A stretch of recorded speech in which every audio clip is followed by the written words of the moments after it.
आपका क्या कहना है? मेरा ये कहना है कि इसे लागू नहीं करना चाहिए, है ना। ये देश के नागरिकों के हित में नहीं है, और जो पैसा इस कानून को लागू करने के लिए इस्तेमाल होने वाला है, that should be used for other purposes, for the development. India is not a developed country. People need the money for development and not for these laws which are going to disturb people's life.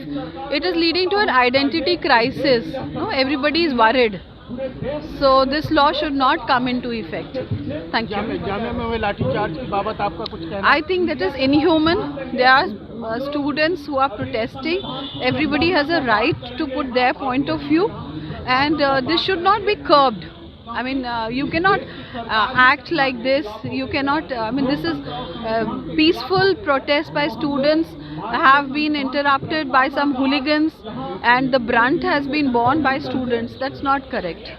I think it's illegal, and those people who are responsible for that violence should be punished. Thank you. है क्या? Sir NRC जो है ना, आपको जो इन्होंने निकाला है, एनआरसी ठीक है, नागरिकता देना ना देना, लेकिन किसी एक धर्म विशेष को या एक ग्रुप विशेष को छोड़ देना ये उचित नहीं है, किसी भी हालत में उचित नहीं है, क्योंकि ना तो हमारा धर्म अलाउ करता है। हिंदू धर्म जो है वो बहुत लचीला धर्म है, वो सबको अपनाता है, किसी को छोड़ता नहीं है। ना ये धार्मिक हिसाब से अगर हम हिंदू हैं तो ना तो ये धार्मिक हिसाब से ये सही है, और ना ही ये राष्ट्रीयता के हिसाब से सही है। किसी भी एक ग्रुप को, विशेष आदमी को या एक चुन के कि मुझे इसके खिलाफ काम करना है, ये उचित नहीं है। जामिया में हुए छात्रों पे लाठीचार्ज को लेकर के आपका क्या कहना है? सर ये तो बिल्कुल बब्बरता है, मुझे समझ में नहीं आया ये कैसी डेमोक्रेसी है, ये कैसा प्रजातंत्र है, और ये तो बिल्कुल बब्बरता है। शायद ऐसा टाइम मेरे ख्याल से अंग्रेज़ों के टाइम में भी होता होगा, तो उस टाइम मेरा बर्थ नहीं हुआ था, शायद उसी टाइम ऐसा हुआ हो या उससे भी पूर्व में कभी हुआ हो, लेकिन डेमोक्रेसी में कभी ऐसा नहीं हुआ। इवन इमरजेंसी के टाइम में भी हम वेल डिसिप्लिन लोग थे। क्या लग रहा है अभी भी सरकार पे कुछ जो है लेगी कदम उठाएगी इसको भी? नहीं, मैं किसी भी सरकार पे आरोप कोई नहीं लगाना चाहता हूँ। अनुशासन में रहना, अनुशासन में रखना मेरा भी फ़र्ज़ बनता है कि मैं अनुशासन में रहूं, और गवर्नमेंट का भी फ़र्ज़ बनता है, लेकिन उसका अच्छे काम के लिए एक अच्छा तरीका अपनाया जाना चाहिए। सभी देश प्रियों में से मेरे विचार में बता देना चाहता हूं कि सरकार आज हमारी सुन नहीं रही है, और भाषण देने से भी काम नहीं चलेगा। जन आक्रोश या आपका उनको विरोध करने के ही समय है, शांति के साथ हमें विरोध करना चाहिए, और पढ़े लिखे जो लोग हैं, जो बुद्धिजीवी वर्ग हैं, उन्हें इसमें आगे आना चाहिए। शुक्रिया। डीएनए के आधार पर उनका ये कहना, बलराम वर्मा जी हैं, उनका ये कहना है कि जो आर्य हैं बाहर से आए थे, और डीएनए के आधार पर जो प्रथम आया है पहले भाग जाए देश को छोड़ करके, जो बाद में आए बाद में जाएगा, ये इनके कहने का आधार है, इनसे आप पूछ सकते हैं। एनआरसी पे ये जो इन्होंने जो एनआरसी जो बिल पास किया है, ये सरासर गलत है। इसमें सबसे ज़्यादा नुकसान वो मुसलमानों का है, क्योंकि इन्होंने मुसलमानों को अलग रखा है कि मुसलमानों को हम जगह नहीं देंगे, और जो बाकी जो धर्म हैं उनको जगह दे देंगे। यानी कि ये इन्होंने जो है ज़बरदस्ती का जो इन्होंने जो कानून लेकर आए हैं, इससे आज तो इन्होंने अभी मुसलमानों को इन्होंने टारगेट बनाया है। आने वाले समय में फिर ये धीरे धीरे और भी धर्मों को टारगेट बनाएंगे, ताकि इनका जो मकसद है राष्ट्रवाद यानी हिंदूवाद, ये सिर्फ इसके अंदर, इस हिंदुस्तान के अंदर हिंदू राज करना चाहते हैं, जो कि ये कभी हो नहीं सकता। आज अगर जनता नहीं जागेगी तो ये बहुत ज़्यादा नुकसान में पहुंचेगी सरकार, और आने वाले समय में अब पब्लिक को भी पता चल चुका है कि भाजपा सरकार को लाने वाले लोग अच्छी तरह से समझ चुके हैं कि अब जो है भाजपा सरकार के आने से कितने नुकसान हुए। लोगों ने रोज़गार मांगा, इन्होंने लोगों का ध्यान भटका दिया, कभी मंदिर के पे ले गए, कभी एनआरसी पे ले गए। ये सिर्फ जो इनके मेन मुद्दे हैं इस सरकार के, वो सरकार अपने मुद्दे को पूरा ना करने के लिए लोगों के अंदर ये भ्रम पैदा करती है, लोगों के अंदर नफ़रत पैदा करती है, ताकि लोगों का ध्यान भटका रहे और ये किसी चीज़ की हमसे मदद ना मांगे। आरक्षण के भी इनको देने का वादा था, आरक्षण के अंदर भी फेल हुए। रोज़गार देने का वादा था, रोज़गार देने में फेल हुए। व्यापार को और ऊंचा अच्छा बनाने का वादा था, वो भी व्यापार इनका जो है बिल्कुल बहुत इनका जीडीपी जो है बिल्कुल गिरता जा रहा है और गिरता ही रहेगा।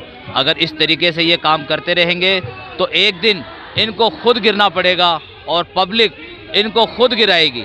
अगर इलेक्शन जो हुआ आने वाले 4 साल के बाद फिर लोकसभा का इलेक्शन होंगे हमारी दिल्ली के अंदर, और दिल्ली की जनता क्या पूरे देश की जनता अब कभी भी भाजपा को नहीं लाएगी। जिस तरीके से 65 सालों के बाद भाजपा ने हिंदुस्तान के अंदर राज किया है, इस बार इसी तरीके से आने वाले, मैं गारंटी से कह सकता हूं कि आने वाले 130 साल तक भी भाजपा नहीं आएगी। जामिया में छात्रों पर बर्बरतापूर्वक लाठीचार्ज की बाबत आपका क्या कहना है? जी, इसमें बहुत सारे लोग ऐसे भी हैं जो भाजपा के ही कार्यकर्ता उपद्रव मचाने के लिए वहाँ पहुँचे हुए हैं और बिल्कुल उसकी जांच भी की गई है। कई फोर्स ऐसी है जिन्होंने टी-शर्ट पहनी हुई है, डंडे हाथ में ले रखे हैं, ड्रेस नहीं पहनी हुई, लेकिन फिर भी क्या नाम है वो सारे के सारे वो लोग कौन थे? वो सारे के सारे भाजपा के कार्यकर्ता उसके अंदर शामिल हुए। उन्होंने मुसलमानों को देख कर निशाना बनाकर उन्होंने वहाँ पर लाठीचार्ज की है। एनआरसी के विरोध के लिए आप आए हैं, दरअसल एनआरसी है क्या?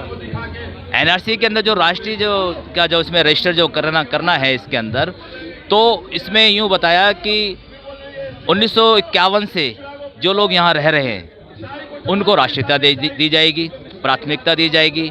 उसके बाद जो रह रहे हैं या उससे पहले जो रह रहे थे, हमारे पूर्वज, हमारे दादा, हमारे परदादा वो यहीं के हैं, लेकिन उनके पास कुछ प्रूफ नहीं है क्योंकि उन्होंने उस वक्त नहीं सोचा कि हाँ भाई ये भी हमारे को जरूरत पड़ेगी। लेकिन अगर हम उसको ढूंढ कर लाए तो कहाँ से लाएं, कैसे लेकर आ पाएंगे? हम कोई भी डॉक्यूमेंट्स नहीं दे सकते। हमारे पास ज़्यादा से ज़्यादा ये डॉक्यूमेंट्स हो सकता है कि हम अपने पिताजी का डॉक्यूमेंट्स ला के दे सकते हैं, लेकिन बहुत सारे लोग ऐसे भी हैं जिनका क्या नाम है असम में आना और जाना भी लगा रहा है। 35 सालों से असम के अंदर अपना व्यापार कर रहे हैं, आते हैं जाते हैं, लेकिन वो असम के अंदर कोई प्रूफ नहीं होने की वजह से क्या उनको वहीं रहने दिया जाएगा? क्या वो हमारे हिंदुस्तान के लोग नहीं हैं? इसी तरीके से अदर और भी क्या नाम है हमारी कंट्रियाँ जो है, इस्लामाबाद है, पाकिस्तान है, पाकिस्तान से भी बहुत सारे लोग यहाँ पर आए हुए हैं। हमारे हिंदू भाई भी क्या नाम है पाकिस्तान के अंदर रह रहे हैं, तो क्या वो शरणार्थी हो जाएंगे? नहीं, वो जो लोग यहाँ पर हैं या क्या नाम है अगर मुस्लिम बाहर हैं तो उनको यहाँ लेकर आया जाए और उनको लाकर यहाँ रहने के बाद उसके बाद उनका रजिस्टर कराया जाए। अगर नहीं है कागज़ तो उनको टाइम दिया जाए कि हाँ भाई किस तरीके से यहाँ पर ये रजिस्ट्रेशन इसका हो सके आसानी से। यानी कि अगर जो इन्होंने एनआरसी जो लागू किया है, एनआरसी लागू करने से पहले पक्ष है तो विपक्ष भी है, तो विपक्ष से भी इनको सलाह मशवरा लेना चाहिए था कि हाँ भाई हम इस कानून को लेकर आएंगे, आपकी क्या विचारधारा है, आप किस तरीके से इसमें सहमत होंगे, हमें क्या करना चाहिए क्या नहीं करना चाहिए। वे विपक्ष से कोई भी किसी भी काम को करने से पहले किसी भी विपक्षी पार्टी से ये अपना मशवरा नहीं लेती है पार्टी, जो कि ये इनकी सरासर गलती है।